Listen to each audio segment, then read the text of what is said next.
Bienvenidos a este otro espacio, este otro programa de Mañana Será Peor, un lugar dispuesto para las conversaciones interesantes y conocer también gente interesante. Y la persona interesante, valga la redundancia, que tenemos ahora frente a nosotros es Carlos Lincopi Bruj. Don Carlos Lincopi, primero, antes de que presente, quiero saber el origen de su apellido. El origen de mi apellido.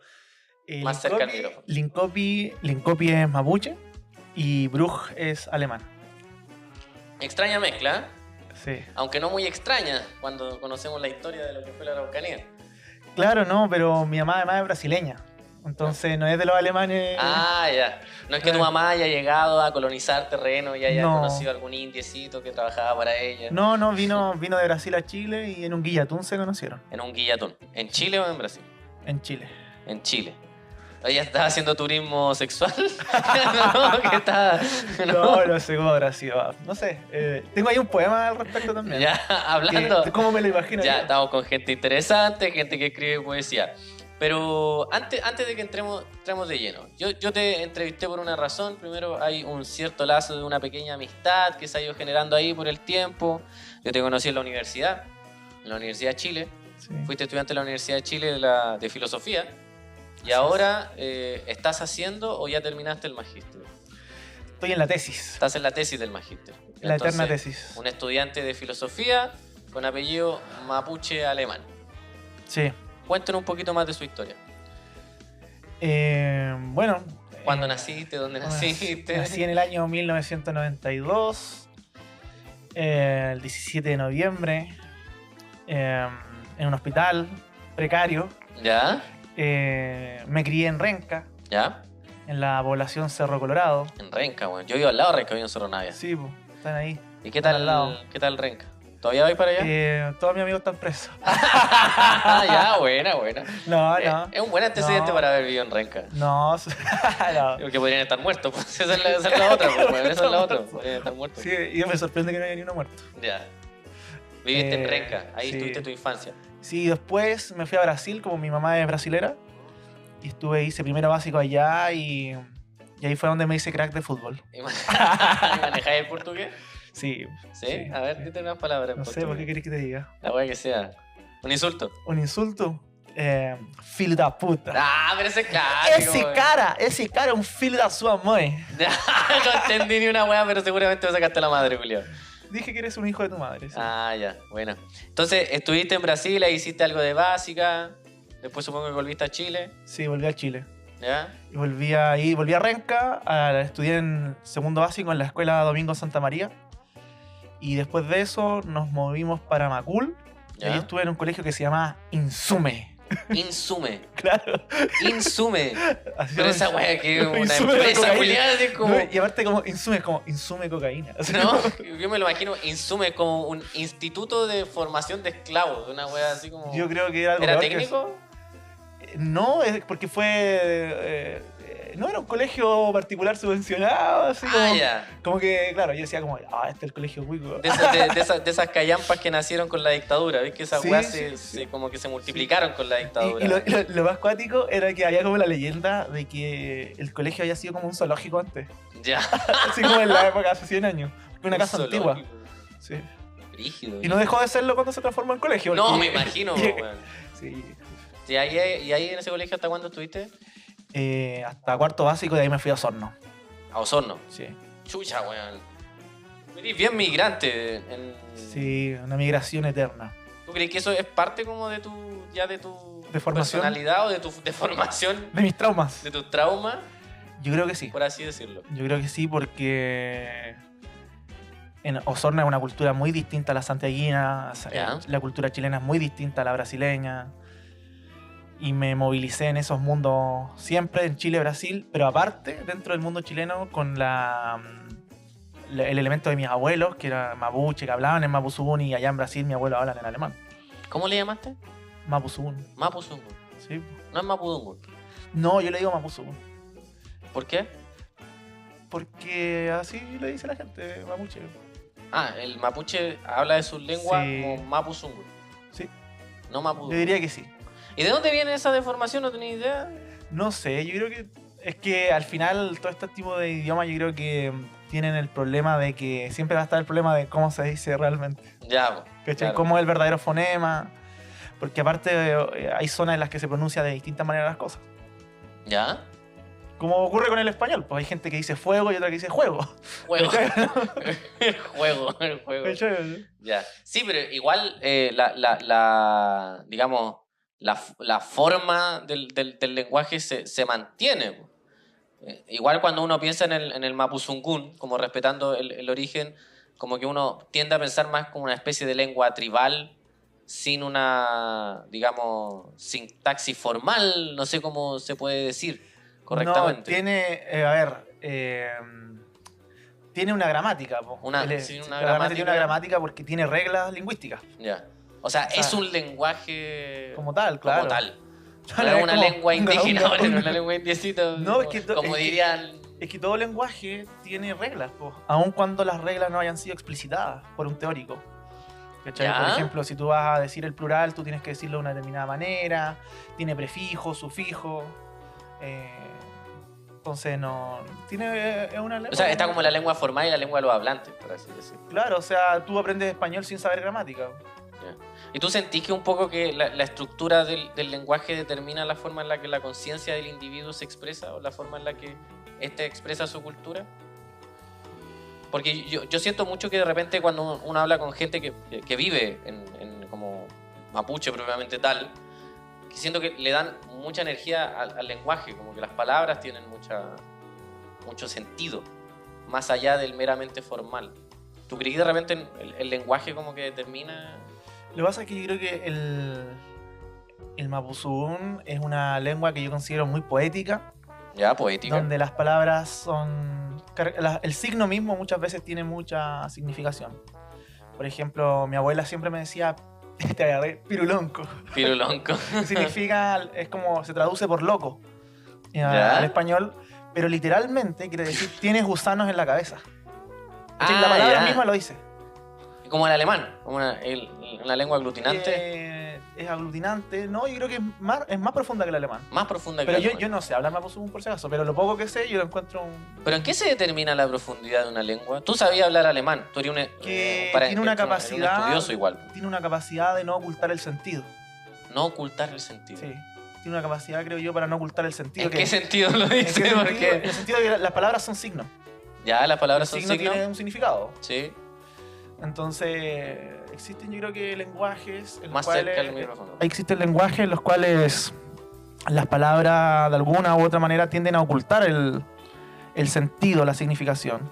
Eso es un elemento estructural del lenguaje de todas formas, pero hay algunos que tienen una cierta capacidad para que el significado se oculte menos. ¿Ya? ¿Cachai? Y yo creo que eso ocurre en el Mapuzungún, pero no es algo que he reflexionado profundamente, no... Que el sentido se oculte menos. Se oculte, claro, porque el sentido se oculta. ¿Qué es el sentido? El sentido es el campo semántico que te puede abrir una palabra. Campo semántico que te puede abrir una palabra. Sí. Eso es re interesante. Al clic. Campo semántico que te puede ocultar una palabra. ¿A qué te referís con eso? Porque siento que de repente cuando uno habla con gente que es muy estudiosa de la filosofía, que es muy Sí. cabezona, uno tiene que estar constantemente cuestionando. ¿A qué te referís con eso? ¿A qué te referís con eso? ¿A qué Sí. te referís con eso? ¿No hay como una cierta complejidad a la hora de hablar en un lenguaje filosófico? Sí, po. O sea, dicho de otra manera, una cosa es el decir y otra que es otra cosa distinta, y eso es el sentido, aquello que busca hacerse manifiesto por medio de ese decir. Aquello que busca hacerse manifiesto por medio de ese decir. Ya, o sea, lo que yo siento es que una cosa es como lo que comunicamos y otra cosa es la intención comunicativa que hay detrás. Puede ser dicho de esa manera. ¿Ya? Sí, puede ser dicho de esa manera.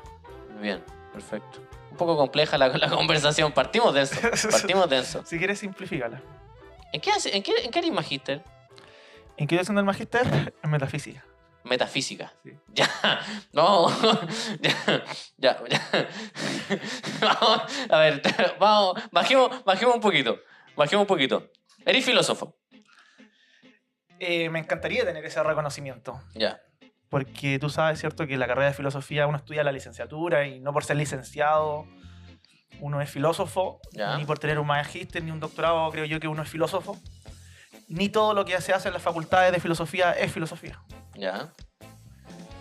O sea que filósofo me encantaría tener ese título, pero es un reconocimiento o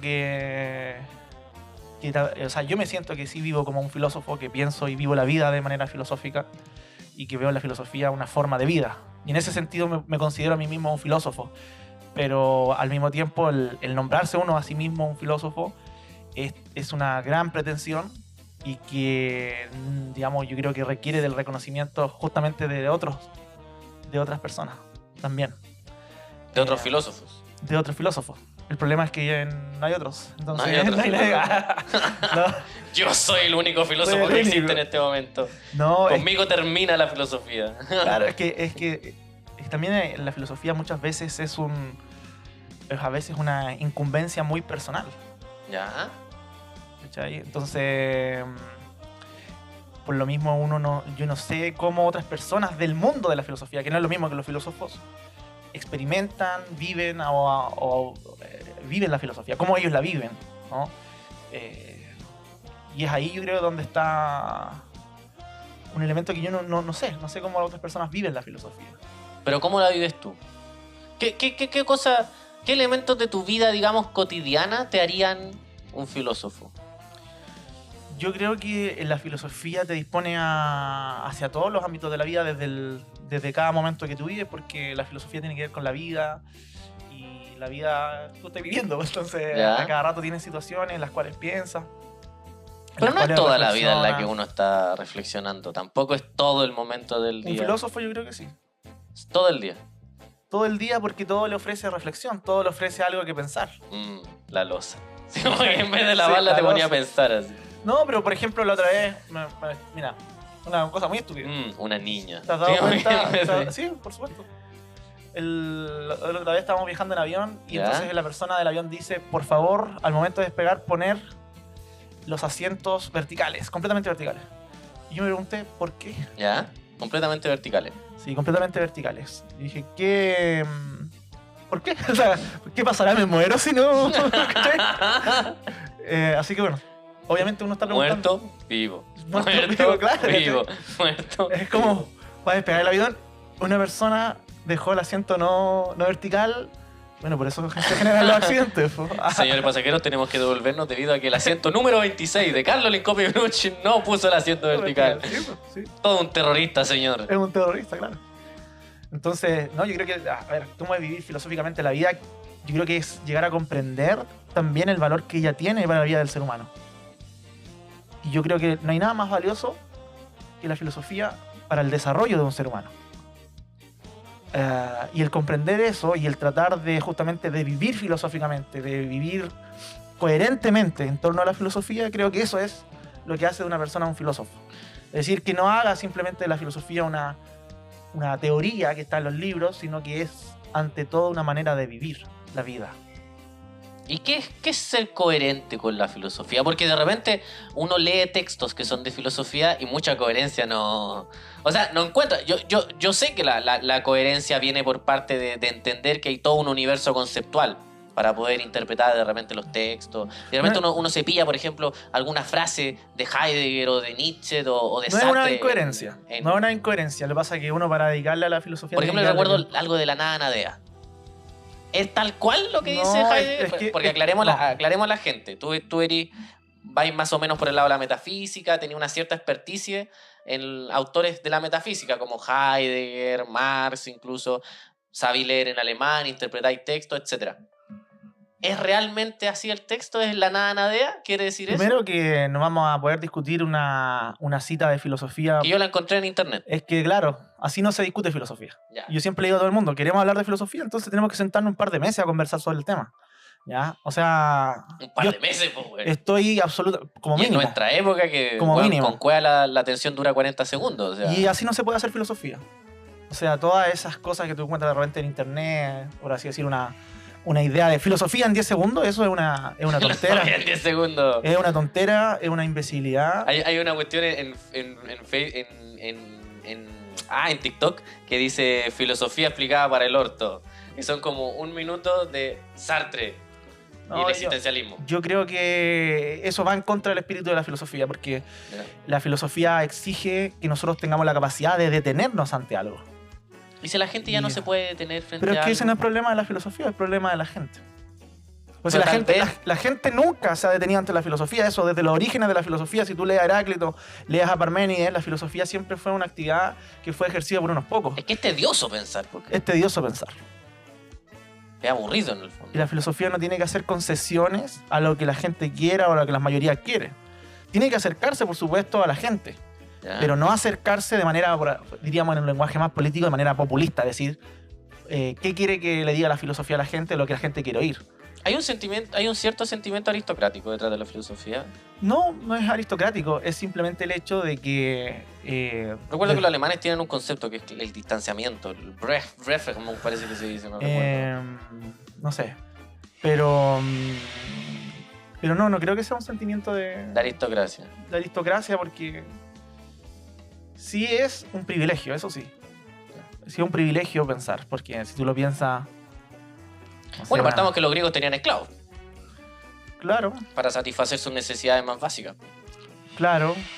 Y que ciertamente la filosofía también en la época renacentista y en la época medieval fue de hombres que tenían tiempo libre. Claro, y eso yo creo que es justamente una de las preocupaciones de Marx, que sobre todo a propósito de las extensas jornadas laborales, o sea, no sé, una persona que trabaja 10, 12 horas diarias y tiene que viajar 1 hora de ida, 1 hora de vuelta, o sea, ¿qué tiempo le va a quedar para pensar algo más que querer comer algo, ver una serie en Netflix y dormir? Bueno, el concepto de alienación. Claro, O sea, que justamente el concepto de enajenación. Yo recuerdo que leía los manuscritos económicos filosóficos de Marx y recuerdo que decía algo que en el capitalismo el ser humano se ve totalmente reducido a su condición de animal, en el sentido de que no le queda nada más que la satisfacción de sus necesidades más básicas Claro, y punto. beber, comer, procrear, dice. Sí. ¿Tú qué crees de eso en el mundo actual? ¿Tú crees que estamos en eso? Que tiene razón, yo creo que Marx tiene razón en... Incluso 100 años después, cuando ya se han multiplicado muchísimo más la técnica, los medios de producción cada vez son más especializados, cada vez hay más inteligencia artificial suplantando el trabajo. O sea, igual yo siento que hoy en día tenemos mucho tiempo, el tema es que ese tiempo no tiene valor. Yo creo que la filosofía no tiene mucho que ver con las circunstancias simplemente, bueno, salvo que nosotros entendamos la palabra circunstancia de otra manera, pero con circunstancias históricas contingentes.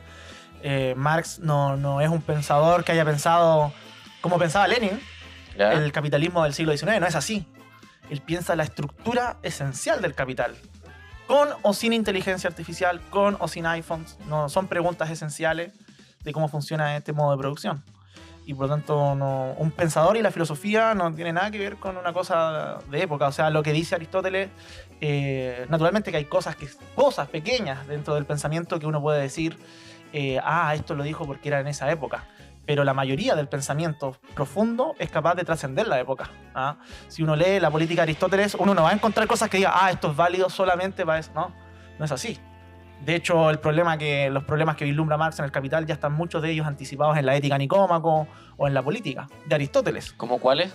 Como por ejemplo la idea de que existe una forma natural de la riqueza, ¿Ya? centrada en el uso de las cosas, y una forma artificial de riqueza, que de hecho Aristóteles lo dice antes que Marx, que es la de la acumulación. Que es, dice Aristóteles, es una riqueza muy problemática porque en su exceso se muere, como dicen que le ocurre al rey Midas, algo así dice. ¿Ya? ¿Sí?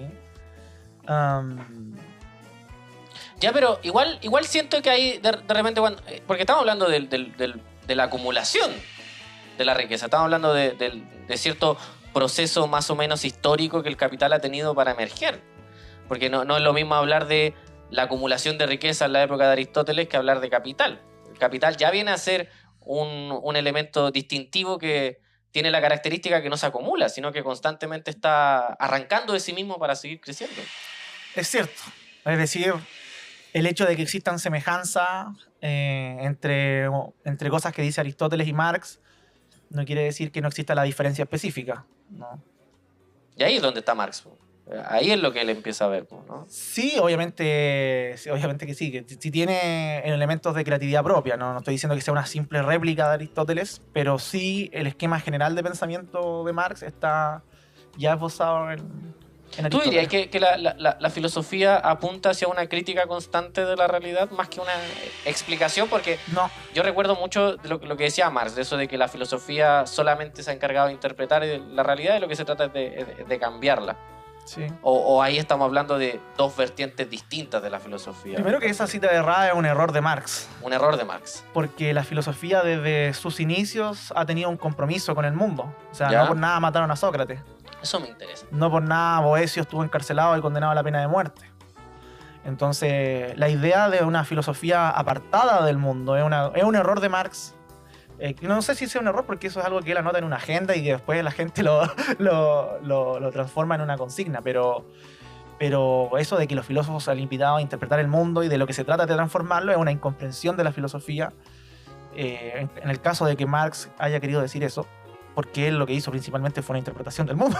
Sí, pues, básicamente. Entonces, pero el compromiso político de los filósofos ha estado siempre. No por nada la historia de la filosofía cuenta con una gran cantidad de torturados, de exiliados, de asesinados de toda clase, ¿no? Entonces, no te van a matar por estar interpretando simplemente el mundo, ¿no?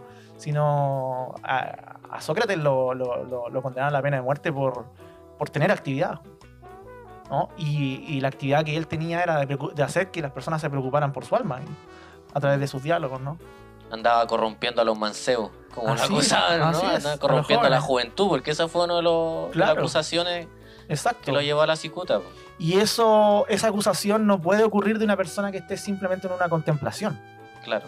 Aristóteles, en sus últimos días, él tiene que escapar de Atenas, porque también lo quieren matar, Sí, ¿sí? Porque se había generado una especie de sentimiento antimacedónico, y tú sabes, ¿cierto? Que fue maestro de... él fue maestro de Alejandro Magno, y él no nació en Atenas, él nació en esta gira, en Macedonia, fuera de Grecia. Propiamente griego no era. Probablemente griego no era. A O diferencia sea, de era hijo Platón. de griegos, sí. Platón sí era griego, que fue Sí. el maestro de Sí, Aristóteles. griego, sí. Y es interesante lo que tú estás diciendo, porque Platón fue asesor de distintos gobiernos en la época. Fue asesor político. No lo sé. Igual que Aristóteles. Aristóteles supongo que también fue como asesor político. ¿Pero de quién fue Aristóteles? O sea, ¿de quién fue Platón? Yo recuerdo que, según lo que leía en la historia de la filosofía, Platón pasó por varios países que en esa época ni siquiera eran como países grandes, eran prácticamente reinados nomás, Ujú. como aprendiendo. Yo recuerdo un cuando solo como caso, que es el gira. famoso caso del rey de Siracusa o algo así. Y que fue un fracaso total, parece. Un fracaso, pero no recuerdo más. Pero puede que yo me equivoque, porque yo nunca me preocupo mucho de los aspectos de hechos históricos, ¿Ya? sino que de los aspectos más de los conceptos. Ya, hablemos de eso un poquito, como esta separación que hay en la filosofía, que una cosa es como la acción misma del filósofo en la realidad, como lo que estábamos hablando, digamos, la Sí. forma en la que su pensamiento influye sobre el mundo, pero después tenemos la otra perspectiva, que es como la que más se conoce del filósofo, que esa como especie de ermitaño que piensa el mundo y que escribe y que lee y que la gente lo ve como medio un bicho raro. Siempre ha sido los filósofos un bicho raro en la historia. Sí. ¿Tú sentís que eres un bicho raro? Bueno, muchas veces sí lo he sentido. ¿Ya? Yo creo que sí, en parte sí es un bicho raro, pero no hay nada de raro. En realidad en el filósofo no hay nada de raro, sino que es la humanidad ella misma Yo no desarrollándose. soy el raro, son ustedes, giles culiados. Ustedes son los raros, ustedes son los raros, ¿cachai? Porque el filósofo lo que hace es tomar una potencialidad que está en el Ya. ser humano. Pensemos, para decirlo en términos simples, el uso de la razón, que todos podemos hacerlo. Y el filósofo intenta llevar un poco a su máxima expresión ese uso, El uso de la razón. el uso de la razón. ¿Tú crees que- yo recuerdo un poco, como desde la perspectiva más romántica alemán, no recuerdo quién era, no estoy hablando propiamente de los conceptos correctamente, no lo estoy usando, pero recuerdo que parece que era Kant el que hablaba del sueño de la razón, ¿o no? Él hablaba de que se había despertado del sueño dogmático. El sueño dogmático. ¿Qué es eso? No, eso no da para explicarlo en No, un no podcast. da para explicarlo en esta conversación. No. Pero yo recuerdo más o menos que tenía que ver con esa idea del sujeto burgués cotidiano que se cree racional, pero nada, no está. No tiene nada que ver no con tiene eso. nada que ver con eso. No. ¿Pero tú crees que el filósofo es tal vez una especie de despierto? Claro. ¿Despierto a qué? Despierto a una dimensión de la realidad que requiere un cierto esfuerzo para poder captarla. ¿Ya? Que es la dimensión de lo que Marx llamaría categorías, de lo que Hegel llamaría el concepto, de lo que Platón llamaría ideas, de lo que Heidegger llamaría sentido del ser, de lo que Kant llamaría las condiciones a priori de posibilidad de la experiencia. Entonces, sí, Ya. es estar despierto ante un tipo de realidad que es justamente la que el filósofo logra captar, ¿no? Por eso que, para ponerte un simple ejemplo, para que se comprenda un poco más la idea, muchas veces las personas dicen, ¿para qué voy a leer El Capital si yo vivo en el capitalismo? ¿Ya? ¿Cierto? Y porque tiene una experiencia inmediata, visible del capitalismo, porque vive en la sociedad capitalista. Pero lo que hace Marx en El Capital no es exponer la dimensión visible, inmediata de esa experiencia, sino que sus fundamentos, sus formas de ser, sus conceptos. ¿Cachai? Y los conceptos no son visibles. Tú no te encuentras un concepto. Tú tienes que hacer un esfuerzo para captarlo con el pensamiento. Pero ¿cómo, por ejemplo, respondes a digamos, al argumento cínico de, bueno, igual son pavadas nomás al final? ¿No? Porque el cínico un poco es ese ser que cree que solamente existe lo contingente, lo inmediato, lo tangible. O sea, ¿cómo es posible hacer carne y una experiencia real esa estructura que supuestamente hay a la filosofía? Que supuestamente ve y observa, porque la estructura que observa la filosofía es más real que aquella que aquella persona que tú estás diciendo dice que es lo real. ¿No? ¿Por qué? Y que vea pura contingencia, eso es claramente un error. ¿Y por qué es más real? Porque capta aspectos necesarios, aspectos fundamentales. La contingencia, una de las características que tiene es que puede ser o no ser, ¿ya? Y la filosofía no se encarga de eso, se encarga de captar estructuras fundamentales necesarias, ¿ya? No. Por ejemplo, alguien podría decir, el dinero es una contingencia, pero no lo es respecto de un modo de producción. Tú no te puedes imaginar la sociedad capitalista funcionando sin mercancía, sin dinero, independientemente de cuál mercancía, de qué dinero. Pero no puede ser que ese organismo funcione sin esos conceptos fundamentales. O sea, según te voy entendiendo, la filosofía se encarga de esas estructuras que de alguna forma se sostienen como fenómenos en la historia, a pesar de los cambios. ¿Pero por qué me hablas de la historia? Porque es la forma, digamos, en la que tengo yo de entender esas estructuras. Porque no puedo verlas si no están circunscritas a la historia misma. Por ejemplo, ¿cómo hacer filosofía si no tenemos una memoria de lo que fue la humanidad? ¿Cómo rastrear, digamos, esas reflexiones que están desde Platón, Aristóteles y que incluso se lanzan hasta nuestros días, sino a través de ese ejercicio histórico de notar cómo los problemas siguen existiendo a pesar de los cambios contingentes que sufre la humanidad?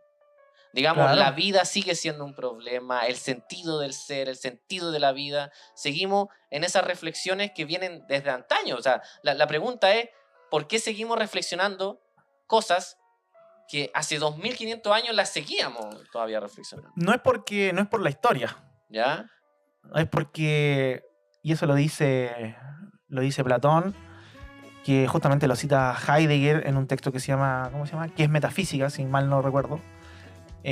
Pues mira, dice, la filosofía es algo en la naturaleza del alma humana. En la naturaleza del alma humana. Claro, entonces no es que la filosofía surja de manera contingente, sino que surge a partir de nuestro modo de ser. Me recuerda a algo que decía Aristóteles, de que el ser humano es el único animal que puede filosofar. Claro. Pero no necesariamente tiene que filosofar. No necesariamente. ¿Y ese filosofar nos diferencia de los animales o hay otras cosas que...? La poesía también nos diferencia. La El poesía. arte, la música. Interesante. ¿Te gusta la poesía? Sí. ¿Qué tanto? Me Escribiste un libro. Así te gusta la Escribí filosofía. un libro, Escribiste un sí. libro. ¿Y tenía algo que queráis compartirnos antes de que sigamos la conversación? A ver. Creo que sí. ¿Algún poemilla? Son tristes, sí, mis poemas, entonces no sé si te... No, hablemos de la condición humana. Estamos en eso.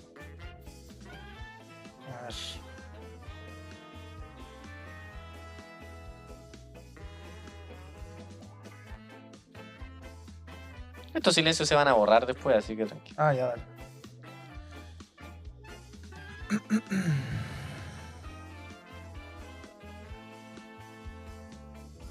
Ya, mira, yo te puedo leer este.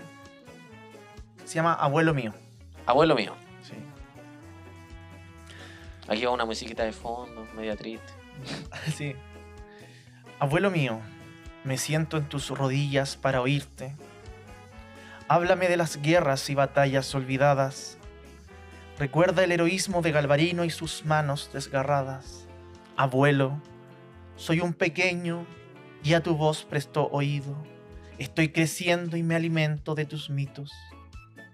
Nieto mío, tocayo mío, te hablaré de combates ancestrales, de hombres caídos en dura afrenta, de mortales destripados y de carne machacada, de ríos de sangre y espadas oxidadas, de armamentos forjados por heridas, de vísceras que a la muerte despertaban.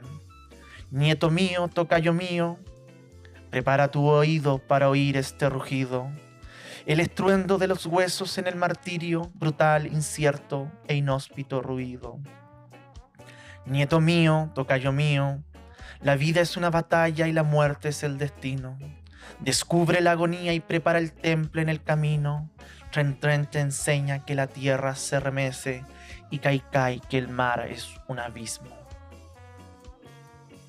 Y esto es la belleza de pensar. Muy bueno tu poema, me gustó mucho. Me gustó eso de la vida es una batalla y la Sí. muerte es el destino. Sí. Me encantó esa imagen. ¿Hay algo en la cosmovisión mapuche que te lleva a tener esas reflexiones? Por lo menos como mi abuelo me lo enseñó, sí, po. ¿Qué te enseñó tu abuelo? O sea, mi abuelo siempre me contaba historias. ¿Ya? Mitos, historias de lucha, ¿no? Por ejemplo, me decían, los antiguos guerreros mapuche les cortaban la guata Chucha. con una espada. Y esa era la historia para dormir. Y sí, y para dormirse. Y se sacaban las tripas. Y antes de morir, con las mismas tripas ahorcaban a su enemigo. Entonces él me decía, tú nunca te puedes rendir. Como que él me enseñó mucho ese como ese espíritu. Oye, pero la historia, o sea, así como no te rindas, tú puedes llegar a matar a tus enemigos con sus tripas. Weón, pero qué mierda. O sea. Esa fue mi educación básica. Sí, básica. Te educaron para ser un psicópata, qué weá. Así como Dahmer. Dahmer, toda la weá. Po. Sí, ese tipo de historias. Po. Y es común eso en la, digamos, como práctica mapuche, así como. No lo sé. Solo ¿Contar esa sé, historia? solo sé que mi abuelo me contaba esas historias, me contaba mitos. Todo ese tipo de cosas me contaba él. La tradición oral. La famosa oralidad. Pero no sé si será común, la verdad que no sé. ¿Te marcó eso? Yo creo que sí. Yo creo que sí. ¿En qué digamos, tú tenías un ejercicio filosófico cotidiano, a diario, supongo, aparte de las reflexiones mismas que dais para la academia? Ajá. ¿En qué te marca el hecho de ser mapuche? O de ser medio mapuche, no sé cómo lo entendiste. Yo creo que lo que me marca es ser mapuche blanco. Ser mapuche blanco. Sí. De hecho, tengo un poema al respecto. ¿No es muy aceptado eso en la comunidad? Una vez un tío abuelo me dijo que yo no era mapuche, que era Winca, me dijo. Y Winca en ¿Cuántos Mabuzo, años tenías cuando te lo dijo? como 8 años. ¡Chucha! Y tu abuelo contándote, así tenés que matar a tu enemigo, mira. Y tú, Y otro tío abuelo, claro, me dijo eso, que yo era Winca por ser blanco. por ser Y blanco. Winca ¿no? es una palabra despectiva en mapuche, o sea, es como enemigo. Y hay como hay una, digamos, discriminación ahí. Claro. Entonces sentí esa discriminación por el lado mapuche, pero también por el lado blanco, porque yo cuando llegué a Osorno, de hecho, siempre recuerdo esa historia. Que, de hecho, justamente por eso el libro se llama Mestizaje Monstruoso. ¿Ya? Cuando llego a Osorno y tengo que presentarme, la típica presentación que hacen los niños, yo digo, mi nombre es Carlos Lincopi Bruj, soy mapuche. Al primer recreo fueron todos los hombres del curso a pegarme. Me gritaban terrorista, flojo, Me estáis te lo weando. juro. Y les pegué a todos. Con mis tripas, Con mis tripas. Entonces, claro, el primer día de clase, yo siempre lo recuerdo, ya quedé condicional y era un colegio medio burgués de Osorno. Y me querían echar por ser mapuche. Pero dijeron, hay que llamar al apoderado, no puede ser que haya un niño mapuche acá.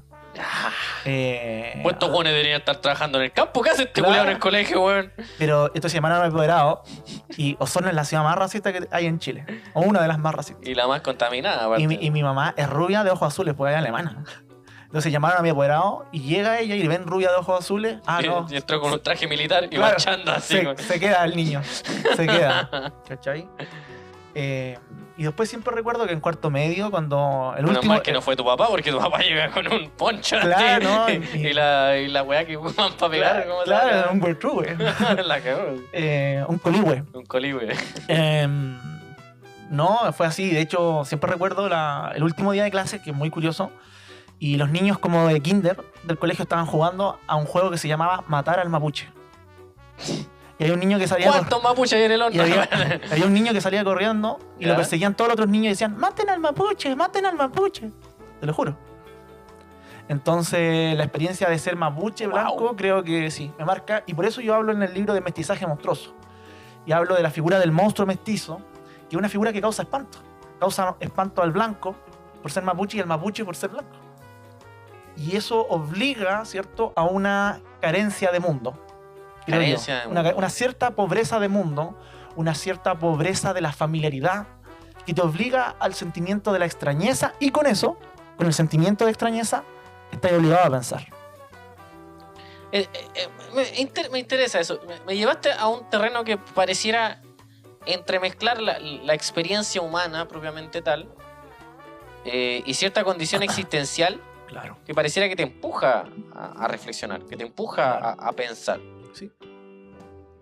Tú dices que esa carencia de mundo es como el clivaje del cual nació todo esto de la filosofía En mi caso, yo creo que sí. Y de la poesía también. y de la poesía. Sí. Me gustó ese pensamiento. Porque de repente uno ve por ahí en el mundo gente que está desarraigada de alguna forma. Desarraigada de su experiencia, de la experiencia nacional, de la experiencia cultural. Gente que pareciera no tener como un lugar fijo hacia donde dirigirse. Y me refiero más en términos de espíritu, si se quiere, ni siquiera de términos Claro. reales. Gente que tiene trabajo, gente que vive su vida cotidianamente, pero que tiene un sentimiento que pareciera no identificarse con nada. Claro. Tú decís que por ahí va el sentimiento que hizo emerger esta necesidad de filosofar, tal vez. Hay una de las preguntas, que yo creo que es una pregunta fundamental que se hace cualquier ser humano, que es la pregunta ¿quién soy? ¿Ya? De alguna manera, cuando uno es adolescente, intenta responder a esta pregunta siendo metalero, Pokémon, Sí, bueno, encontrando rapero. su nicho. Y claro, esa es una pregunta que está siempre presente. ¿Quién soy? De hecho, Agustín de Hipona en las confesiones hacía esa pregunta. Le decía, Dios, por favor, ¿Quién soy? ¿quién soy? Porque puedo responder tantas cosas. Pero responder a la pregunta ¿quién soy? Yo no puedo. Y yo toda la vida estuve buscando esa pregunta. Y me fue difícil responderla. ¿Y qué es la pregunta ¿quién soy? La pregunta es así quién soy, como- claro. Si hablamos metafísicamente de la pregunta, sobre la pregunta. ¿Cuál es tu reflexión detrás de la pregunta ¿quién soy? En términos filosóficos, más que personales. En términos filosóficos. Bueno, hay muchas respuestas que se han intentado dar a esa pregunta.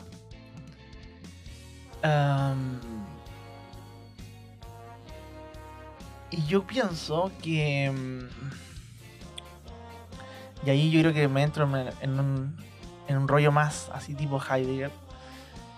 Yo pienso que la respuesta ¿quién soy? Solamente se puede responder en la medida en que nosotros nos hacemos cargo de nuestra propia muerte, en el sentido de que comprendemos la urgencia que tiene el tiempo que se acaba. La urgencia que tiene el tiempo que se acaba. Sí. Entonces, ¿quién soy? En parte, esta es una forma muy difícil de responder, pero ¿quién soy? Es en parte lo que yo no soy. ¿Ya? ¿Ya? ¿Por qué? Soy lo que no Porque- soy. Una respuesta muy filosófica. Porque... Sí, pero donde la palabra yo tiene un sentido formal en el primer caso, yo soy, y en el segundo caso tiene más que ver con un contenido que está en ese yo soy. ¿Ya? Para decirte, yo soy, por ejemplo, alguien que te está hablando en castellano, y en ese sentido no soy yo mismo, ¿no?, el que está hablando, en la medida en que ese es un idioma que yo no inventé, ¿no? La lengua está hablando. La lengua está hablando, ¿no? O sea, no es que yo tenga la lengua, sino que más bien la lengua me tiene a mí. Claro, es En muy cierto heideggeriana esa formulación. Yo hago filosofía, pero es que la filosofía es la que me tiene a mí, porque eso es un elemento de las posibilidades de la existencia que yo tomé, pero que son elementos heredados tradicionalmente. La forma en que tú tienes de sentarte, la forma en que tienes de usar un gorro, etcétera, son un contenido, por así decirlo, de nuestra propia existencia que no está derivado de nosotros mismos. Por eso que solo en el caso mismo de la muerte, creo yo, es donde uno tiene la experiencia más personal. Y si sacamos el contenido, ¿qué queda? Queda justamente lo que los seres humanos llaman nada. Pero La la nada es algo. Ya, Ah. la nada de algo. Eres tú mismo. Oh, ya, yo soy la nada, ya. Por ejemplo, eso es lo que dice Heidegger, ¿no? Cuando él Ya. dice, ¿te has dado cuenta que las personas cuando tienen angustia, uno le pregunta, ¿qué te pasa? ¿No? Y Heidegger dice, habitualmente las personas dicen, tranquilo, no es nada. Heidegger se pregunta, ¿qué es esa nada? Y esa nada es algo que nosotros no vemos. Porque nosotros no nos podemos ver a nosotros mismos. Entonces, no es nada. Nada quiere decir lo siguiente, que no es ningún objeto visible, no es un libro, no es una silla, pero es algo. Y ese algo eres tú mismo, ante tu propia existencia, el peso mismo de existir. Eso es lo que se anuncia por medio de la angustia. Ya, espérate, que déjame procesarlo primero. Ya, lo que voy entendiendo es que la nada, digamos, tiene cierto peso metafísico. Sí. ¿En qué, digamos, momento cotidiano de nuestra vida se expresaría, digamos, En la angustia. en la angustia? ¿La angustia frente a qué? Porque yo no me angustio de la nada. Hay algo que me angustia. Justamente hay algo, pero no es un qué, Ya, es un quién. ya, ¿Ah? Porque un qué es una cosa. La ya. angustia es un quién, el quién tú mismo.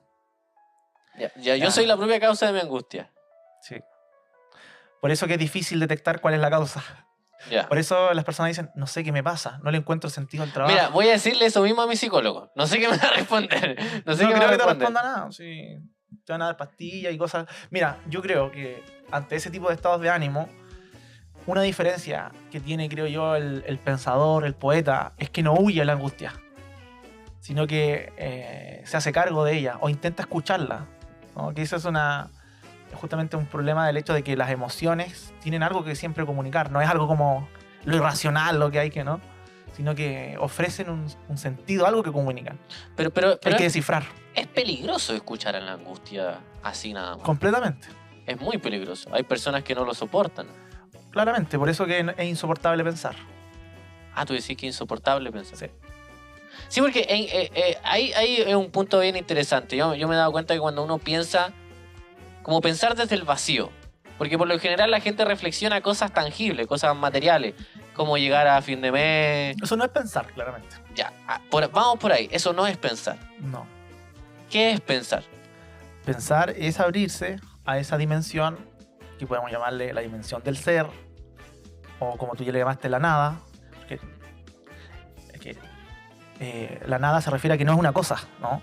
Entonces, cuando tú dices las personas, estoy pensando cómo llegar a fin de mes, ellos, por pensar, están diciendo que tienen una representación de una cosa visible, ¿no? Pensar se refiere únicamente a la dimensión del ser, a una dimensión que no se capta con los ojos, sino que única y exclusivamente con el pensamiento. Dígase que es como... ¿Qué es lo que se te viene a la mente cuando no tienes nada que hacer?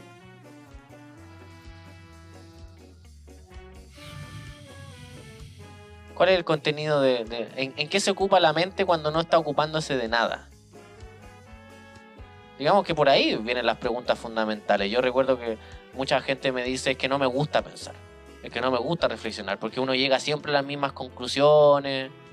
Y por lo general la gente cuando piensa es bien pesada. El pensamiento de las personas nunca es algo alegre, nunca es positivo por lo general. Por eso tratan de evitar la reflexión, porque al final casi siempre se llega a la misma conclusión, de que casi todos nuestros esfuerzos parecieran no tener sentido.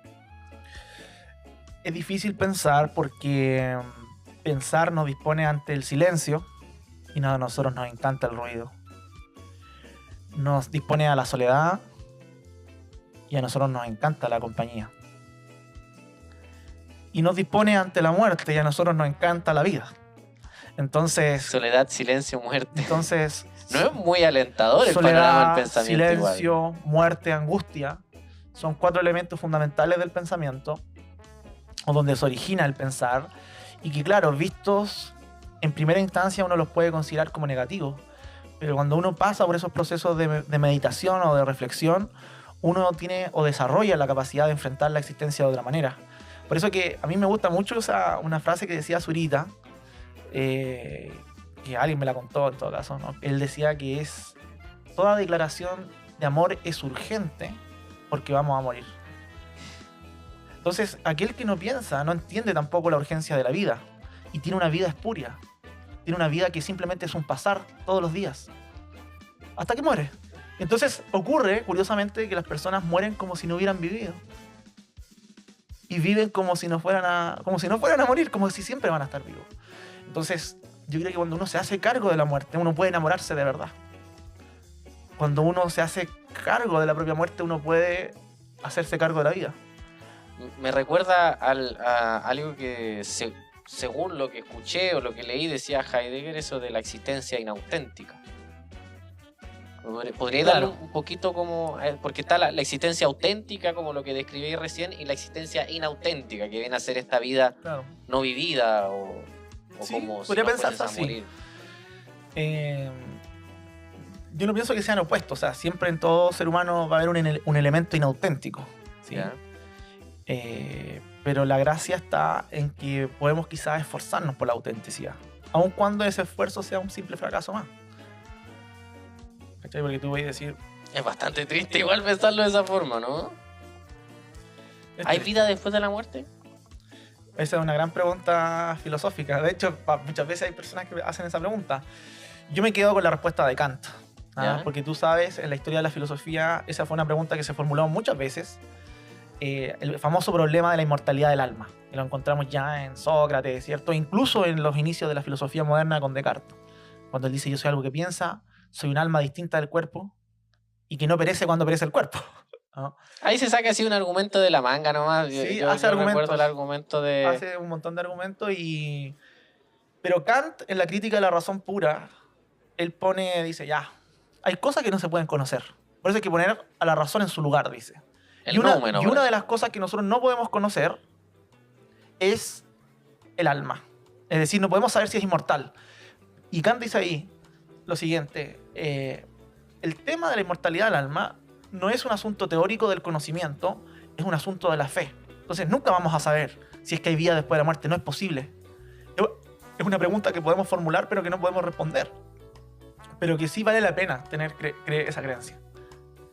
¿Sí? Es decir, vale la pena tener fe en eso. Pero es fe, no es conocimiento. ¿Y tú tienes fe? Yo soy un hombre de completa fe. ¿En serio? Sí. ¿En qué tienes fe? Tengo fe en el amor, en el ser humano. Ya, salió el Lincoln muy romántico ahora, sí. Muy humanista. En la naturaleza, en la amistad.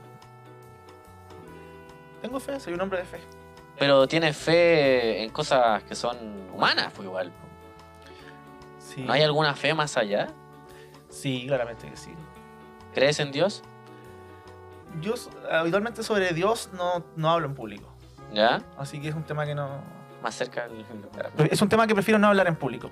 ¿Ya? La relación que tengo con Dios es una relación que la veo como una relación muy íntima. Al margen de la relación con Dios, ¿hay algo más allá sencillamente? O sea, claro. ¿vale la pena pensarlo? ¿Vale la pena cuestionárselo? ¿Hay algún valor detrás de ese pensamiento? Digo, o sea, por ejemplo, yo recuerdo que los católicos dicen que el valor de pensar esa clase de problema es el problema de la eticidad y el problema de la moral. Como claro, los sujetos se o sea, aprenden ética y aprenden el comportamiento moral a través de ese pensamiento. Claro. ¿Es necesario eso tenerlo hoy en día? O sea, ¿podemos comportarnos bien sin la necesidad de tener fe en algo más allá? Es que yo creo que hay dos caminos ahí, ¿no?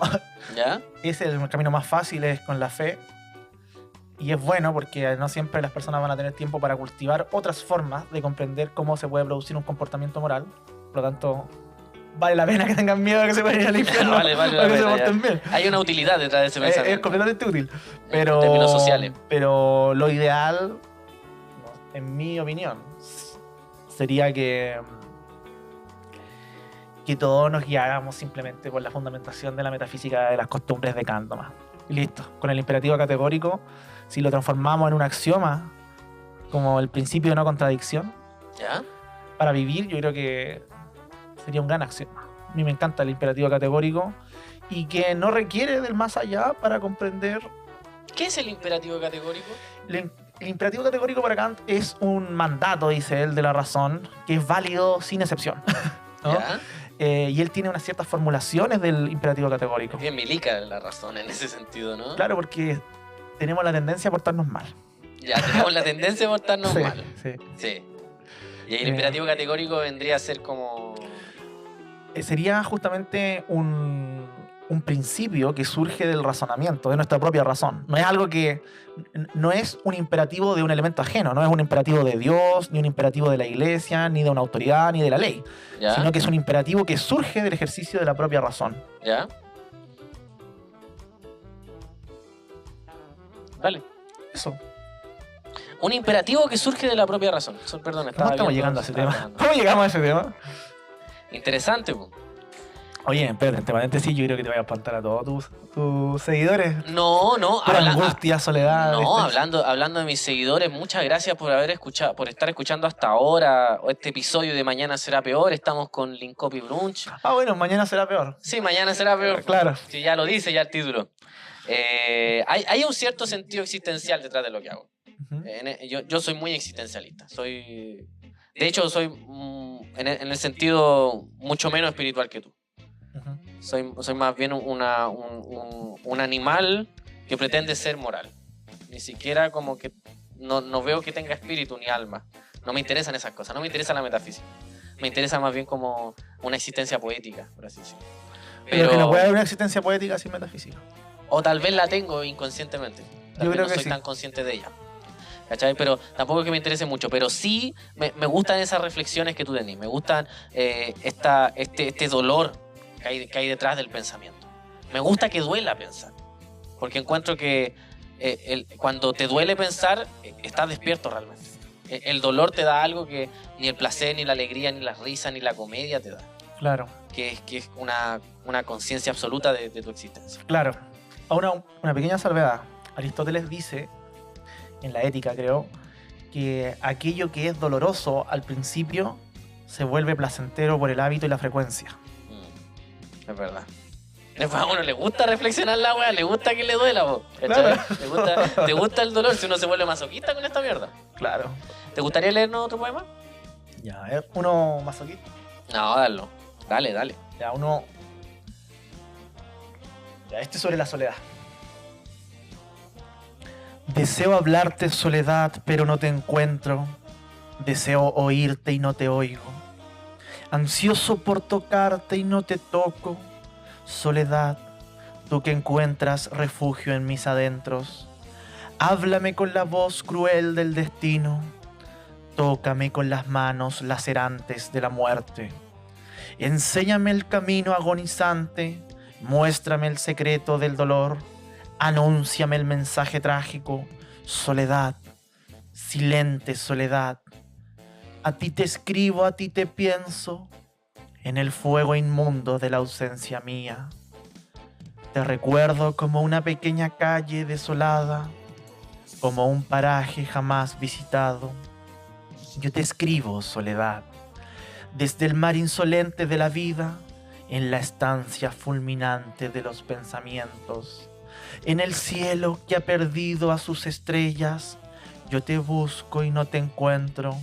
Soy un puente viejo sin un río. Soy escombro en la caída del abismo. Me excité. Me excitó tu poema La Soledad. Preséntame a la soledad. La soledad te la presento. Sí. Bueno, la anterior vez tú me habías preguntado qué es la soledad. Y yo Sí. ya te he dado la respuesta de que la soledad no es un qué, sino es un quién. Y la soledad somos nosotros mismos. Por eso que no se puede escapar de la soledad. No se puede. La soledad nos acompaña porque la soledad somos nosotros mismos, ¿no? Muchas veces puede ocurrir que tú digas, vas a un bar, por ejemplo, y vas con un grupo de personas. Y uno diría, ¿estás acompañado o no estás solo? Pero puede ser justamente en esas instancias en que la soledad sea aún más profunda. Sí, es verdad. ¿Sí? Y no se puede escapar de la soledad. Por eso es que yo creo que en ese sentido la filosofía es correcta en muchos aspectos, porque vivir la ilusión de que podemos vivir sin la soledad es una tontera. Es imposible. La soledad nos acompaña. Lo que podemos pensar de la compañía es que es un complemento de nuestras soledades. No es la negación de la soledad. Como disculpa, amor, lo que pasa es que tú eres un complemento de mi soledad. No, es como que no sería un muy buen piropo que digamos así como... No, pero... Como amor, complemento de mi soledad. Es que pasa que en el amor, específicamente, yo creo que lo que ocurre es que uno se abre a la soledad del otro. Y eso es lo bonito del amor. Que uno se abre a los miedos del otro, a los traumas del otro, a las experiencias dolorosas del otro. ¿Sí? El amor no es simplemente una sí, ojo, todo va bien, sino que uno se desnuda, no solamente, digamos, en términos sexuales, sino que el alma misma está desnuda ante el otro. Y probablemente nadie más que tu pareja sea capaz de verte a los ojos y decir, yo veo tu soledad. De hecho, donde hay realmente, lo digo desde la humildad, un real amor es donde tú podías estar en la cotidianidad misma con el otro, con la otra, sin la necesidad de llenar ese silencio. Claro. Sin tener que matar ese silencio. Claro. Ahí es donde hay una persona que realmente te ama, que es capaz de estar contigo, incluso en esos momentos tan tediosos en los que eres normal. Claro. Igual a todo. Sí. Incluso ahí hay algo distinto. Claro. ¿Estás enamorado? ¿En este momento? Sí. Sí, completamente. Completamente enamorado. Completamente enamorado. Sí. Alucinando con nosotros dos. Sí, sí. Sí, es verdad que sí. ¿Cuánto tiempo lleva ahí? Que saber esos detalles. Sí, para que pierda la fe nuestras No escuchas. no quiero dar detalles. Pero quiero simplemente decir que sí estoy enamorado. Que estoy muy enamorado. Estoy completamente loco y que amo con la urgencia de que el tiempo se acaba. Como amaría un buen filósofo. Pero no voy a dar detalles, pero estoy loco de amor. El amor. ¿Qué es el amor para la filosofía? Bueno, Aristóteles tiene una caracterización del amor en la retórica y dice algo así.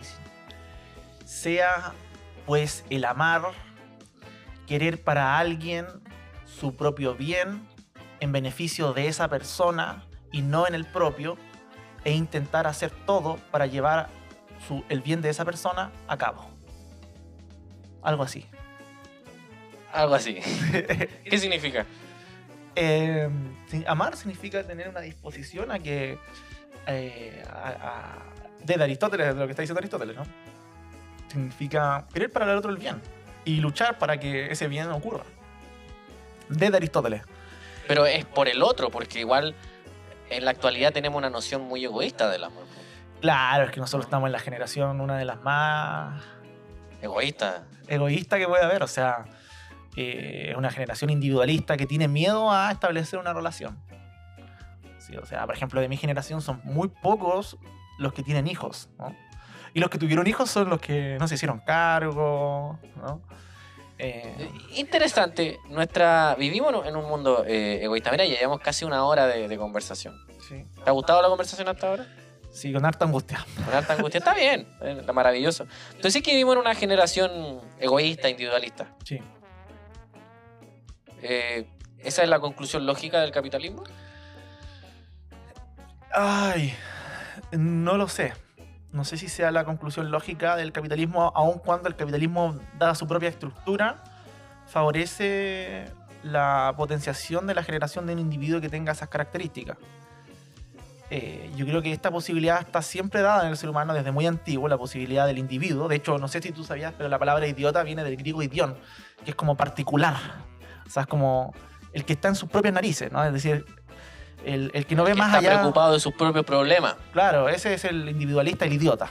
El idiota. O sea, individualismo y... Es igual a idiota. Es un Idiotas. Eso es lo que son. El individualista es un idiota, claro. Es una persona que no ve lo universal, lo común. No ve lo universal. Pero yo creo que una de las razones por las cuales el individualismo se potencia no es solamente la estructura misma de producción capitalista, sino que las tecnologías que nosotros tenemos, ¿no? Como por ejemplo Instagram, Tinder. Bueno, la sociedad del espectáculo. Toda esta forma de relacionarse que favorece, creo yo, puedo estar equivocado, una forma superficial de relacionarse con las otras personas. Donde todo es muy espurio, es todo rápido. O sea, yo tengo amigos, por ejemplo, que me dicen, no sé, he tenido 80.000 citas de Tinder. ¿Y con quién está? Con nadie. ¿Cachai, no? Entonces, es como muy rápido todo. Los tiempos modernos contemporáneos son muy rápidos y eso favorece que el individuo se centre en sí mismo. ¿Tú crees que eso tiene algo que ver con esto de los estallidos sociales? Porque siento que el estallido social fue un fenómeno muy individual, a pesar de que fue muchísima gente la que salió a la calle, pero no fue una experiencia colectiva hasta el intento político de colectivizar toda esa energía que se intentó dar con la constituyente, pero siento que todos los estallidos sociales que estamos teniendo pareciera que no llevan a ningún punto, al fin y al cabo son como puros individuos descargando la rabia nomás. Claro, pues ahí es que se requiere la filosofía. ¿Ya? ¿Qué juego entra ahí la filosofía en los cambios sociales? Justamente yo creo que ahí Marx tiene razón en ese punto. Marx, ¿ya?, en la introducción a la crítica de la filosofía del derecho, él dice... ¿Aquí está Marx? Vamos a dejarlo aquí. Ahí está Marx. Yo voy para allá. Sí. ¿Qué es lo que te digo? Que en la introducción a la crítica de la filosofía del derecho de Hegel, Marx dice algo que yo me lo tomé muy en serio. Que es que la filosofía es el arma espiritual del proletariado. El arma espiritual del proletariado. Y que sin ella no... Un arma espiritual. Sale, filosofía. Es que es potente porque la filosofía aclara mucho. Entonces, naturalmente que estos descontentos sociales, yo creo que serían mejor canalizados si es que tuvieran la guía de la filosofía. La guía de la filosofía. Sí, porque la filosofía ha reflexionado estos problemas desde hace mucho tiempo. O sea, tú encuentras cosas del estallido, o sea, la gente se sorprende. Por ejemplo, ¿por qué fue tan masivo el apruebo y tan masivo el rechazo? ¿Qué ocurre con los pueblos? ¿Son bipolares? Pero si tú lees El Príncipe de Maquiavelo, él dice, los pueblos son volubles. Cambian constantemente de parecer. ¿Sí? Y persuadirlos de algo es fácil, pero mantenerlo ahí es lo más difícil.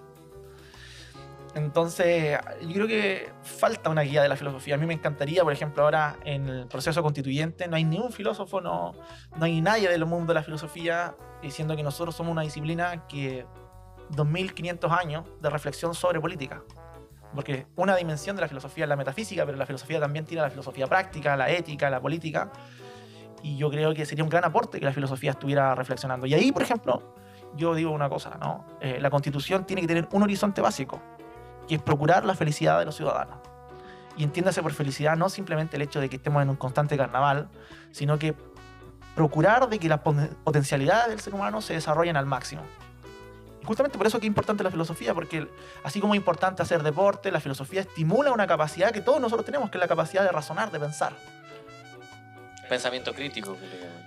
Es que el pensamiento, es que pensar críticamente es crítico. Es como, claro, es como ponerle una...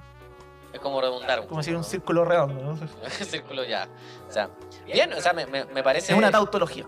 A mí me parece excelente esa reflexión que das, pero sin embargo igual siento que ahí la filosofía también tiene culpa. O sea, siento que igual es como que nos abandonaron. Los filósofos nos abandonaron. Sí, ¿te lo puedo responder luego de que vaya al baño? Me sorprende que tu departamento tenga 2 baños. Déjame decirte, lo encuentro muy cuico. Sí, po. Para mí tener 2 baños es como ser multimillonario. Siento que es innecesariamente más de un baño. En Providencia. Y en Providencia, pues, weón, más encima. Oye, estábamos... Pero me lo merezco porque soy de Renca, soy de Bola, entonces... Sí, lo lograste, culiado. Lo logré con la filosofía. Sí, meritocrático. Pero ya. Y todos me dijeron, no, tú te ibas a morir de hambre con la filosofía. Eso me dijo mi papá. Oye, ese es el prejuicio con la filosofía. Pues. No, la filosofía tiene un montón de... Uno nunca pensaría que vaya a terminar en un departamento en Providencia con 2 baños. Con 2 años, sí. Sí. Es que tengo... Y con oficina, culiado. Esta weón me encanta, conche tu madre, weón. Es que, ¿sabéis lo que pasa? Es que yo tengo un problema como mental. Me gusta tener un baño para orinar y otro para defecar. No, mentira, Pero el culiado, ¿por qué? no, es broma. No. Me da lo mismo tener 2 baños, pero se dio la coincidencia de que había 2 baños. Ya, muy lento. ¿Cuánto pesa este departamento? ¿Cuánto pesa? ¿Cuánto No, pesa? eso lo dejo en privado. Ah, lo dejáis en privado. Sí. Ya. Hoy estábamos hablando de... No me sé números tan altos. Me veo mal en matemáticas. Me perdí en el sexto cero, me perdí. Estábamos hablando sobre, para como ir tocando los últimos temas, la eticidad humana y quedamos en el imperativo categórico, ¿no? No estamos hablando de eso. Estábamos hablando Fue muy de otra atrás. cosa. Te fuiste muy atrás. Estábamos Fue muy hablando de atrás. qué estás hablando. Me dijiste algo bien importante. Sí, bo, algo súper importante te dije. Bo. ¿Qué fue lo que me dijiste? Y te dije, ya, pero te lo respondo después de ir al baño. La muerte, la soledad. Estaba hablando de la soledad. ¿Quién es la soledad? Yo te leí el poema. Y dije que la soledad somos nosotros mismos. Hablaste del amor, de los silencios. Silencio. Y ahí hiciste una pregunta. Que era muy, muy buena pregunta, pero no la Puta, logro la wea recordar. ya se me fue. Debería haberla anotado. Pero pasemos a otro tema. Claro, si ya no recordaba la pregunta. Ya nos acordamos. Diría Heidegger, la pregunta ha caído en el olvido. ya va a estar en la micro, conche tu madre, ahora me acordé de la pregunta. Sí, Sí, eso va a pasar. típica la web, típica. Oye, pero pasemos a temas más banales. Tú tenías una academia. Sí. ¿Cómo se llama? Champurria, creo. ¿No? Champurria, sí. Tuve que cambiarle el nombre porque una empresa registró el nombre anterior. Sí, que era Kimun. Kimun, sí. Y se llama Champurria. Era una Academia. empresa de hamburguesas veganas. Así como que Claro. Kimun, hamburguesas. Sí. Muy Sí. mal nombre para una empresa. No, Kimun. y aparte que era como una agencia que hacía como cursos para la preparación de empresas grandes. Y entonces al tipo le molestó un poco que existiera otro Kimun que hiciera cursos sobre el capital de Marx, como que le contaba a los clientes. Claro, él enseñaba. Y cuéntame de esta academia, ¿de dónde nació? Bueno, esta idea surgió justamente a propósito de la pandemia, que yo salí de la universidad y empecé a hacer clases online en un colegio. Entonces descubrí esa modalidad y algunas personas me empezaron a decir, oye, ¿cuánto me cobras por hacer clases de filosofía? Y poco a poco me di cuenta que había un montón de gente interesada. Había un mercado ahí, Claro, y muy capitalista, a ver si... muy capitalista, y yo ya no quería trabajar en un colegio porque honestamente es muy poca plata. Ya. O sea, muy poca plata y mucho el tiempo de trabajo. Entonces no iba a tener tiempo para estudiar, para hacer deporte, en el fondo iba a ser una mala vida. Y me animé entonces a arriesgarme con ese proyecto y me ha ido bien. Actualmente tengo como una gran cantidad de estudiantes, como 160 más o menos, Pero en total o en total. rindiendo. No, mensualmente, en promedio. No, en total he tenido como 3.000 estudiantes. Bueno, te Más, felicito. yo creo que como 6.000. Te felicito. O sea, yo creo que estáis haciendo un ejercicio que es nuclear, que es casi como celular, que es muy similar a lo que hacían los filósofos, Claro. que era levantar su academia y su Sí. escuela de pensamiento y llamar a la gente, ¿no? Claro. Estas masas Claro. proletarias. a Yo aprender tengo de estudiantes ingenio. de Colombia, de España. Buena. Sí. ¿Tenéis cierto ya prestigio en el ambiente? En el underground, digamos, hay un underground de la filosofía, ¿o no? No sé, yo creo que, a ver, desde el underground de la filosofía, no sé, pero del ámbito académico yo creo que sí, porque tenía una beca, me ¿Tú lic- estás más adentro? Hablando de eso, ¿hay un underground en la filosofía? ¿Se puede hablar de que hay una filosofía underground que está pasando como subterráneamente por la academia? Probablemente sí, pero yo no lo sé porque yo soy tan under que no Está conozco. por fuera. O sea, ni siquiera. Yo no conozco mucha gente de filosofía. Ya. Yo no. Entonces, he tenido cerca de 6.000 estudiantes en total con esta academia. Más o menos, sí. ¿Cómo ha sido este encuentro con las masas populares, por así decirlo? Bonito, porque... ¿Pero son masas populares? ¿Te llegan de estudiantes? de todo, desde estudiantes que tienen 14 años, personas con 60, 70, 80 años que quieren seguir aprendiendo, profesionales, médicos, músicos, poetas, de todo. De verdad es un espacio muy amplio, hombres, mujeres. Y obviamente ha sido positivo porque ellos llegan sin ninguna obligación. Llegan con la completa libertad de aprender y en ese sentido se genera un espacio que yo considero verdaderamente filosófico, que es que no están obligados a nada, están ahí porque quieren estar. Entonces, no, ha sido muy bonito.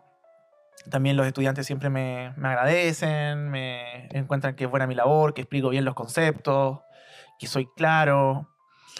Entonces sí, ha sido una buena experiencia, sobre todo teniendo los antecedentes de que la relación entre filósofo y pueblo no siempre ha sido buena. ¿No siempre ha sido buena? No. Sí, obviamente Sócrates lo condenaron a muerte. ¿Para qué decir el montón de científicos? Bueno, que en su época se llamaban filósofos de la naturaleza. Claro. Que también fueron asesinados por la cristiandad. Exactamente. ¿Tú crees que en algún momento pueda ocurrir nuevamente una persecución del pensamiento? ¿Tú crees que es factible en los tiempos contemporáneos hablar de que hay una persecución o de que podría haber una persecución? Te lo digo en el sentido de, como para recuperar un poco el hilo, estamos hablando de la academia, de educar en la filosofía, del rol que tiene la filosofía en la sociedad. ¿Tú crees que simplemente la filosofía muere en función de la ignorancia o en función de ignorar la filosofía? ¿O hay un cierto dejo ahí de malintencionamiento, si se quiere, detrás de Heráclito tiene una frase, una de sus sentencias, en la que dice: los perros ladran a lo que no conocen. Y el pensar, el filosofar, es algo que no todo el mundo conoce. Y en ese sentido la filosofía está siempre en peligro. ¿Sí?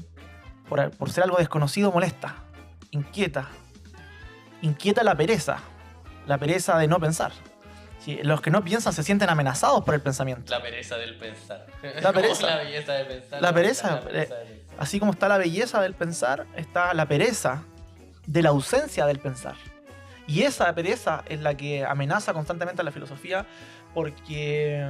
Igual, pensar se entiende como algo poco productivo. Claramente, y ese es uno de los grandes problemas que tiene la sociedad moderna, que pensamos que todo lo que se tiene que hacer para producir algo. Pero eso es propio del espíritu capitalista, porque no todo lo que hace el ser humano es para producir cosas, ¿no? Existen dimensiones improductivas de la vida humana. Reírse, por ejemplo. Sí. Amar, ¿sí? Uno no ama a alguien porque va a reportarte una utilidad para producir algo, no necesariamente, ¿sí? Sino que el amor, hay cosas que se hacen por sí mismas, no todo es para otro, ¿no? Hay cosas que se disfrutan por sí mismas, ¿no? Por lo tanto, no todo puede hacerse por utilidad. Es como la típica pregunta que hacen los chicos, y aquí aprovecho de decir algo muy importante. ¿Por qué? Y aquí viene mi gata. ¿Por qué? ¿Quiénes hacen esa pregunta? ¿Qué chicos? Habitualmente los estudiantes, algunos las hacen, algunos las preguntan, mencionarte un nombre. ¿Por qué tengo que estudiar historia si yo voy a ser ingeniero? Ya, sí. ¿Por qué tengo que estudiar matemáticas si yo voy a ser historiador? Pero ahí esa pregunta está justamente centrada en el espíritu productivo, es decir, ellos piensan que lo único que van a hacer en la vida, va a ser trabajar. Pero ese es un mal concepto de lo que es la vida humana. Trabajar tiene que ser una pequeña dimensión de nuestra existencia, porque tenemos que trabajar para poder sobrevivir. Pero también tenemos que cultivar la amistad, tenemos que cultivar el amor. Estoy a favor del compañero Linkopi. Trabajar debe ser la menor parte de nuestra vida, conchetumare. Tiene que ser así. Y el que piense lo contrario, piense que está en una idea que es bastante absurda. Los anarquistas tienen una frase que esa ¿cómo era? Trabajar lo necesario, producir lo suficiente. Sí, o sea, solamente tienen que trabajarse. Y eso ni siquiera los anarquistas, lo dice Aristóteles en la política. En el último libro de la política, Aristóteles dice: hay que tener cuidado con la producción material, que llevado más allá de un cierto límite, atenta contra nuestra naturaleza racional. Entonces, si Aristóteles despierta y ve que las personas están trabajando 12 horas diarias, vomita, muere y vuelve a morir. Sí. Y le dice al esclavo, aprovecha a limpiar aquí. Claro. No, porque él se imagina el caso. Imaginémonos que no hubieran esclavos, dice. ¿Ya? Y que todos tuviéramos que trabajar. Habría que procurar... Adelantado a su época, el hombre. Adelantado, sí. Sí, pero la idea de esclavitud en Aristóteles tiene que ver con el hecho de que él pensaba que había ciertas personas que requerían ser guiadas por otros. Entonces, ¿Sí? la Por ejemplo, él no pensaba que un esclavo de guerra tuviera que ser esclavo, sino que el amo es una especie de guía y tiene que tener una relación de amistad. No puede haber una relación de abuso entre amo y esclavo, ¿no? Sino que el esclavo es una persona que, por ejemplo, tiene alguna dificultad, por ejemplo, para llevar a cabo determinados razonamientos y requiere entonces del complemento del amo. ¿Tú creís que, como le estamos dando un poco vuelta a la filosofía, ¿tú creís que la sobreproducción y el sobreconsumo genera gente imbécil? Porque yo recuerdo por ahí algún filósofo árabe que leí que explicaba, hablando de la historia, filósofo de la historia, Abdul no sé cuantito, decía que en los periodos de abundancia nacían generaciones inútiles porque no estaban acostumbradas al rigor de la necesidad. Y ese rigor de la necesidad empuja a la gente, según la visión de este filósofo, a ser más inteligente. Por la misma hueá de necesidad. Yo no estoy a favor de esa idea. Yo creo que la abundancia genera siempre una doble posibilidad. Ya. La posibilidad de la imbecilidad y la posibilidad de la genialidad. Ya. Y eso tú lo ves a veces en las familias ricas de Chile, ¿no? A veces tú encuentras y dices, oye, esta persona tuvo la mejor educación y dices, pero es un imbécil. Un idiota. Es un idiota completo, o sea, parece, digamos, menos que un homo sapiens, ¿no? No, está llenísimo, weones rubiecitos que se creen inteligentes. Pero de pronto, dentro de esas mismas familias, hubieron algunos que sí lo disfrutaron y que destacan en la música, que destacan en todos los ámbitos. Deja sacar a mi gata. Ryan, para. Voy a cerrar la puerta. Dale, anda a cerrar la puerta. Te voy a hacer una última pregunta. Primero, me ha encantado la entrevista, me ha gustado que haya sido mesurada, nos dimos unas vueltas por unos temas medio densos, a la gente le gusta, muchas gracias por escuchar hasta ahora, a las personas que se han mantenido. Entonces, una pregunta, que yo creo que es muy atingente a nuestros tiempos modernos. ¿Cómo entrenar la virtud? ¿Cómo ser virtuoso en una época en la que pareciera que hay como un monumento a la mediocridad por todos lados? Yo creo que es una buena pregunta. ¿Cómo cultivar la virtud? Yo creo que es muy filosófica, por cierto. Yo creo que primero, para poder cultivarla, tenemos que dejar de tener miedo a ser nosotros mismos en primera instancia. Es decir, hay una idea que dice Aristóteles también en la política sobre Hércules. Dice, a Hércules no lo aceptaban en ningún barco porque era demasiado pesado. Entonces lo expulsaban de todos los barcos. Y Aristóteles dice, porque a la gente no le gusta el virtuoso, porque el virtuoso es excepcional, ¿no? Y que entonces Hércules está condenado a viajar solo. Entonces, para que surja la virtud, tenemos que, por una parte, dejar de siempre estar haciendo lo que el resto dice que hay que hacer, ¿no? Tenemos que tratar de experimentar la soledad, ¿no? Tenemos que atrevernos a hacer esos caminos solitarios, ¿no? Como Jesús caminando en el desierto. Claro. ¿Sí? Entonces, yo creo que la virtud puede surgir de la soledad en la medida en que en esos tiempos de soledad nosotros nos dediquemos a estudiar, a leer, a pensar, a hacer cosas bonitas, a ocupar de buena manera nuestro tiempo, ¿no? Pero sobre todo yo creo que el dejar de hacer siempre las cosas que se supone que se tienen que hacer. Por ejemplo, la típica idea, ¿no? ¿Qué vas a estudiar? ¿Derecho, medicina o ingeniería? Puede ser que si quieres derecho, vamos, pero no lo hagas simplemente porque tu papá te lo dijo, sino que hay que atreverse al músico, al artista, al poeta, ¿no?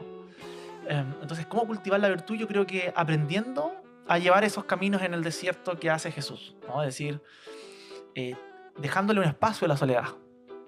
¿Tú crees que como seres humanos somos cobardes, que no nos atrevemos completamente a recorrer ciertos caminos? Completamente. Yo creo que el ser humano tiene dos caminos. El camino de la virtud, que es un camino difícil, que por eso es que destaca. Y el camino fácil, que es el camino de la mediocridad. Entonces, naturalmente, si tú le pones a dos personas camino fácil, camino difícil, fácil. ¿sí? Sí, pues, obvio. Entonces, pero a veces el camino difícil te va a traer un placer mayor. O sea, mira, toma el camino que queráis, igual te vaya a morir. Eso O es sea, verdad. igual vaya a morir al final. Sí, pero vamos a morir de manera distinta. Ah, tú decís que hay una forma distinta de morir. Claro, porque no es lo mismo el que muere habiendo vivido toda su vida con la urgencia de que iba a morir, a aquel que vivió pensando que nunca iba a morir. ¿Sí? Porque el que tiene... Como, me recuerda mucho como a vive cada día como si fuese el último. Claro, No sé por qué me suena mucho esa claro, frase, sí, sí. así como, voy a morir con tu madre. No, pero si lo piensas, eso yo creo que es algo que tiene mucho sentido, ¿no? En el fondo, ¿cierto? Las personas que viven de esa otra manera no hacen nada importante. Y yo creo que el que se hace cargo de eso, de que somos una temporalidad muy limitada, son los que pueden entender la urgencia de intentar hacer algo relevante con ese tiempo. ¿Relevante en qué sentido? ¿Para qué? ¿Para quién? Para el ser humano, para la humanidad.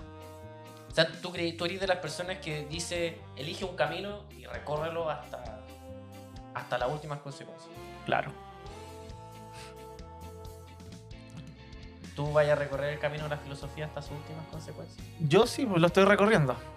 Y por suerte me da la No filosofía. son muy bonitas las consecuencias de la mayoría de los filósofos, o sea. No, sí, o sea, obviamente hay que tener siempre una prudencia, pero por supuesto que sí. Si la filosofía me lleva a lo que me tenga que llevar, lo acepto. Qué bueno tener esta entrevista antes de que te hagáis famoso, culiao. Sí, porque, mira, este culiao se va a ir para Nueva York. Te vaya a ir a vivir a Nueva York en cualquier momento cuando podáis encontrar un sucucho por ahí, te vaya a hacer tu doctorado culiao y vaya a estar en 10 años más hablando en la tele, así como experto en metafísica, habla sobre los cambios sociales de nuestra Aliens. Claro, pero puta que bien, weón, me gustó tu pensamiento y puta, ¿qué queda más decir? ¿Tenía algo que decir? ¿Tu No, libro, tal vez la academia? Agradecerte por la entrevista, por el espacio. Para mí no es muy fácil hablar de filosofía porque siempre yo digo que se requiere de tiempo, así que también agradezco el tiempo que le dispusimos. Ojalá que sean más seguidos.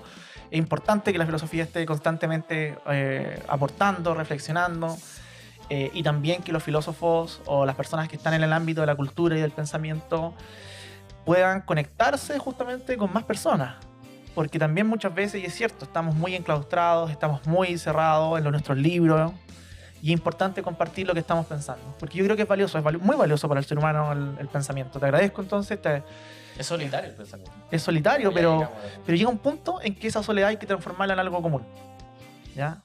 Y ahí es donde yo me quedaría con las palabras de Platón en La República, es decir, que llega un punto en que el filósofo tiene que asumir un compromiso político. Yo fui militante, me conociste siendo militante. Ahora no estoy militando en nada. Pero más adelante sí pienso que tarde o temprano voy a tener que asumir Va a ser el intelectual orgánico. de un alguna intelectual o, no sé, presidente de la República. organización. Buena, pues mayor. Ya. Sí, claro, no. Pero sí es importante establecer un vehículo de conexión entre filosofía y la gente. ¿Sí? Si bien hay una tensión sexual ahí, Sí, no, me imagino. pero es importante que se elimine esa tensión y que pueda fluir todo. Ah, que fluya y nada influya. Que todo fluya y nada influya. Claro. Bueno, tu academia se llama Champurria. La Champurria, pueden buscar por Instagram. la pueden buscar por Instagram. Champurria Academia. ¿Cuánto valen los cursos en promedio? 25.000 pesos. La mensualidad, 4 clases mensuales. Ah, la raja, me parece maravilloso, 25.000 pesos mensuales. ¿Qué clase de curso tenés? Tengo cursos de formación general, ¿Ya? es decir, que no se requiere ningún tipo de conocimiento, que ustedes tienen que simplemente asistir a la clase y van a tener algún tipo de aprendizaje sobre distintos temas de la filosofía política, historia de la filosofía, lógica. Y cursos de lectura donde se lee párrafo a párrafo, línea a línea, un texto difícil de filosofía, como El Capital. Actualmente estoy haciendo un curso del Capital, es uno de la fenomenología del espíritu de Hegel, y de Ser y Tiempo de Ya me Martin mareé. Heidegger. Ya me mareé. Solamente escuchar los subtítulos me mareé. Y próximamente una lectura quiero hacer de la crítica de la razón pura, que son puras obras muy importantes. Sí, son densas. ¿Y tu libro? Bueno, el libro lo voy a sacar con Mago Editorial, con Mago Editores, que han apoyado este proceso de publicación del libro, y Se llama Mestizaje Monstruoso. También está disponible. Me lo pueden comprar directamente a mí. Son pocas copias, así que aprovechen a comprarlo. Monstruo Mestizo por Instagram. Tu Instagram. Mi Instagram es Monstruo Mestizo y lo pueden comprar con el Instagram o con el de la academia. Y tiene un valor de 14.000 pesos. Una maravilla de libro. Sí. Bueno, muchas gracias, Linkopi, por haber compartido este momento conmigo, Gracias a ti. con mi escucha, con la gente. No, le mando un saludo a las personas que si llegaron hasta este punto de la entrevista deben ser personas que están muy aburridas. Por el viaje culiado largo en micro, Claro, con la rechucha, güey. y puras cosas de angustia, soledad. Sí, no, terrible, terrible. ¿Cómo serán esas personas como, angustia, soledad, quiero escuchar esto?